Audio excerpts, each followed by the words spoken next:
The woman used all her strength to push the new car off the cliff with her 4-year-old son in it. But without hesitating, she let go and let the car free fall off the cliff. The woman never moved a step and watched as her son followed the car down the cliff. As the car fell from the cliff, its own protection system detected the danger and immediately sounded an alarm, followed by the official activation of the self-defense function. Watching the car fall to the ground, the woman quickly climbed down the cliff without regard for her own safety. When she arrived at the location of the accident, she looked at the intact car with disbelief and fell into deep despair. And then she tapped on the car window with unwillingness. Just when the woman was at her wit's end, the round light above the door caught her attention. It took a few seconds for the woman to react, and then she put her left hand on the door and pulled on it with a little bit of luck. When the door opened, the woman cried tears of joy, and then she couldn't wait to get her son out of the car. She tried everything she could to get the door to open, but had no choice but to push the car off the cliff. After hours in the sun, the child was already unconscious. The woman knew that the best thing to do was to take the child to the hospital, so she went back to the car. The car was already a shadow, but she decided to take a chance on her son's life. However,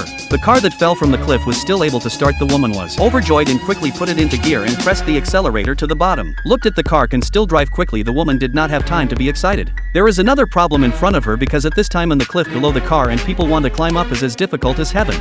But the woman did not care so much and then started the vehicle's rapid mode. Chassis also began to rise continuously. She took a deep breath and pushed the accelerator to the top of the cliff. As the ground slopes down, the car shifts to 45 degrees until she passed through the gap between the two boulders. The woman knew that mother and son were finally out of danger, and then the road would be clear for them.